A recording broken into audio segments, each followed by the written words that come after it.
আসসালামু আলাইকুম প্রিয় শিক্ষার্থী বন্ধুরা, আশা করি আপনারা সবাই ভালো আছেন। আজকেও আমরা N4 এর একটা গুরুত্বপূর্ণ রুলস নিয়ে চলে এসেছি। সেই রুলসটার নাম হচ্ছে সো দিস। তাহলে আমরা দেরি না করে রুলসটা পরবর্তী স্লাইড থেকে আমরা স্টেপ বাই স্টেপ দেখা শুরু করি। ওকে, এখানে সো দিস নিয়ে আমরা কথা বলতে চাচ্ছি। সো দিসের আগে আমরা চাইলে মূল ভার বসাতে পারি। সো দিসের আগে যদি অ্যাডজেক্টিভ বসে তাহলে অ্যাডজেক্টিভে ইটা থাকবে না। আর এখানে একটা ব্যতিক্রম হচ্ছে ই দেশের পরিবর্তে সো দিস যদি আমরা ইউজ করি তাহলে ইয়োসা সো দিস হবে। সো দিসের আগে আমরা চাইলে না অ্যাডজেক্টিভ বসাতে পারি, আর সেই ক্ষেত্রে না পার্টিকেলটা থাকবে না। আর এই নিয়মটা কখন আমরা বসাতে পারবো সেটা যদি আমরা দেখি তাহলে এই এক্সাম্পলটা একটু মনোযোগ সহকারে দেখব। দেখেন এখানে বলা হয়েছে কোনো কিছু দেখে নিজের কাছে যখন মনে হয় ঠিক সেই সময় উপরের যে ঘটন প্রণালীটা দেখলাম সেটা ব্যবহার করা হয়। আমরা এখন এই নিয়মটার উপর 3টা বাক্য দেখব। দেখেন প্রথম বাক্য যেটা বলা হচ্ছে ইউকিগা ফুরি সৌদেস। এখানে ফুরি হচ্ছে মূল ভার্ব, আর এটার অর্থ হচ্ছে দেখে মনে হয় তুষার পড়বে।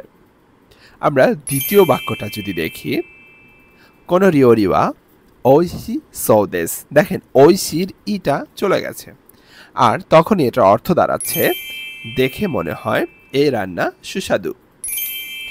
তৃতীয় বাক্যটাতে আমরা দেখতে পাচ্ছি খারেবা গেঙ্কি সৌদেস। এখানে দেখেন গেঙ্কির সাথে না পার্টিকেলটা ইউজ হয় নাই, এই জন্য আমরা চাইলে এটার অর্থ যেটা আমরা দেখতে পাচ্ছি দেখে মনে হয় সে স্বাস্থ্যবান। জটিল ব্যাপারটা হচ্ছে আমরা তো সৌদেশের একটা রুলস দেখলাম, সেই রুলসটার অর্থ দাঁড়াচ্ছে আমার ব্যক্তিগতভাবে মনে হয় এটা, কিন্তু আমি কারো কাছ থেকে শুনেছি, সেই শোনা কথা আমরা কিভাবে বলবো সেটাও সৌদেশ দিয়ে বলা যায়। তাহলে আমরা পরবর্তী স্লাইডটাতে সেই নিয়মটা আগে দেখে নেই। দেখেন এখানেও সৌদেশের আগে আমরা তখন ভার্বের প্লেন ফর্ম বসাবো, আবার আমরা এখানে ই অ্যাডজেক্টিভ বসাবো, সেখানে ই অ্যাডজেক্টিভের প্লেন ফর্ম বসবে, তার মানে ই অ্যাডজেক্টিভের ই স্বয়ং নিজে থাকবে। আমরা সৌদেশের আগে যখন না অ্যাডজেক্টিভ বসাবো তখন সৌদেশের এখানে আগে না অ্যাডজেক্টিভ বসলে সেটারও প্লেন ফর্ম হবে। আর এটা কখন বসাতে পারবো সেটা হচ্ছে আমরা নিচে ছোট করে বাংলায় বলে দিচ্ছি। দেখেন এখানে বলা হচ্ছে কোনো কিছু অন্য কোনো মানুষের কাছে জেনে অথবা শুনে মনে যখন হয় ঠিক সেই সময় আমরা এই উপরের ঘটন প্রণালীটা ব্যবহার করতে পারি। আশা করি আপনারা সৌদেশের দুইটা যে পার্থক্য সেটা বুঝতে পেরেছেন। তারপরেও আমরা আরও সঠিকভাবে বোঝানোর জন্য যাতে আপনাদের ভুল না হয় পরবর্তী পদক্ষেপগুলো নেওয়ার জন্য আমরা আরও 3টা এক্সাম্পল দেখব। পরবর্তী স্লাইডে চলে যাচ্ছি। দেখুন এখানে প্রথম বাক্যে যেটা বলা হচ্ছে আমেগা ফুরুসোদেস, অর্থ দাঁড়াচ্ছে আমি শুনেছি তুষার পড়বে। দ্বিতীয় বাক্যে বলা হচ্ছে কোনোরিওরিওয়া ঐশি সোদেস, অর্থ হচ্ছে দেখেন ঐশি সোদেস, ই অ্যাডজেক্টিভের ই আছে এখানে, আর এটা অর্থ হচ্ছে আমি শুনেছি এই রান্না সুস্বাদু। ওকে, এরপর তৃতীয় বাক্যটাতে বলা হচ্ছে খারেবা গেঙ্কি দা সৌদেস। গেঙ্কি দা সৌদেস, দেখেন না অ্যাডজেক্টিভের প্লেন ফর্মে যে দাটা আছে সে দাটা কিন্তু স্বয়ং এখানে প্রস্ফুটিত হয়েছে, তাই না? তো এটার অর্থ দাঁড়াচ্ছে আমি শুনেছি সে স্বাস্থ্যবান। তো এভাবে আমরা সৌদেশে দুটা রিফারেন্ট খুঁজে পেলাম। এখন আমরা চাচ্ছি এই সৌদেশ দিয়ে দুটা কনভারসেশন তৈরি করার জন্য, তো সেটা আমরা দুইজন মিলে কনভারসেশনটা আগে একবার করে ট্রাই করব, দেন সেটার তর্জমা সহকারে পড়ার চেষ্টা করব। তাহলে আমরা কাইওয়ার স্লাইডটাতে চলে যাচ্ছি। হাই, এখানে আমাদের প্রথম একটা কনভারসেশন দেখা যাচ্ছে। এখানে দুইজন মিলে আমরা কনভারসেশনটা আগে করে নেই, তারপর সেটার অর্থ আর ওখানে আমরা আপনাদেরকে বোঝানোর চেষ্টা করব। প্রথমত, 好きな食べ物は何ですか？好きな食べ物は寿司です。寿司は美味しそうですね。はい、そうです。新鮮でとても美味しいです。私も寿司が大好きです。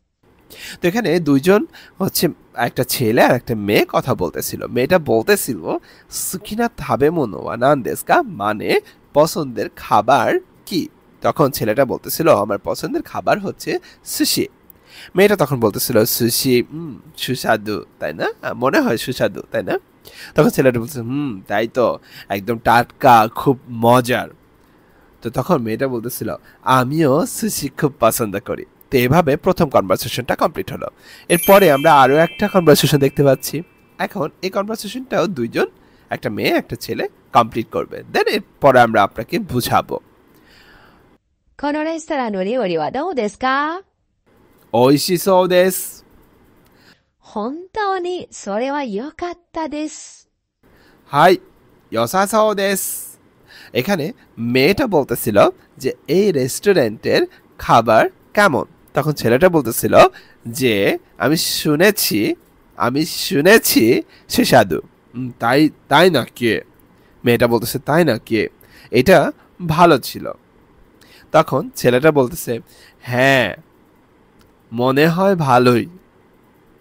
তো এইভাবে আমরা দুইটা কনভারসেশন খাইবা কমপ্লিট করে ফেললাম। এখন আমরা একটা শিটসমন কোয়েশ্চেন সলভ করার চেষ্টা করব। আপনারা ফার্স্টে ট্রাই করবেন, দেন এরপরে আমি সেটা সলভ করে দেওয়ার চেষ্টা করব। তাহলে আমরা দেরি না করে পরবর্তী স্লাইডটাতে চলে যাচ্ছি।